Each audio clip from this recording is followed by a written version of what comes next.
আজকে দুপুরের রান্নায় থাকছে ছেলের পছন্দের গরুর মাংস। ছেলেটা ছোট এবং গরুর মাংস অনেক পছন্দ করে, ওর বাবাও পছন্দ করে।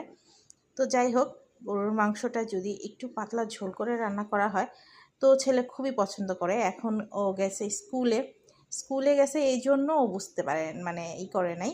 নাহলে গরুর মাংস রান্নার সময় একটু পরপরই আসবে, আসার পরে জিজ্ঞেস করবে, আম্মু আজকে কী রান্না করতেছো, আজকে রান্নাটা জানি কেমন লাগতেছে, আজকে কি গরুর মাংস রান্না করতেছো, কখন হবে, মানে এইরকম প্রশ্ন করতে থাকে।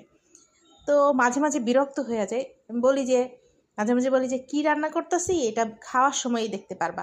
না আম্মু এখন তো কেমন জানি গরুর মাংসের ঘ্রাণ ঘ্রাণ আসতেছে, এরকম করবে। সারাক্ষণ রান্নাঘরের মধ্যে ঘুরঘুর ঘুরঘুর ঘুরঘুর ঘুরঘুর করতে থাকবে।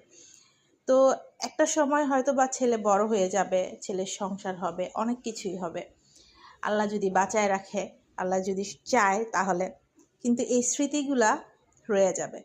তো যাই হোক, আমি মাংসর জন্য আমি যে মশলাগুলো দেওয়ার সবগুলো পেঁয়াজ, মরিচ, আদা, রসুন, তারপর হচ্ছে আমি আবার দারচিনি, এলাচি এগুলা বাটা দেই, আর আস্তটা দেই না।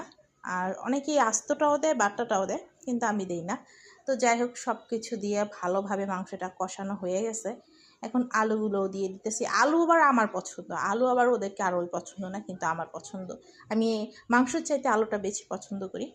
তো যাই হোক, ঝোল ঝোল রান্না আমার অলরেডি হয়ে গেছে, আরেকটু হবে, এখনও পুরো কমপ্লিট হয়নি, আরেকটু হলেই বাস নামিয়ে ফেলবো।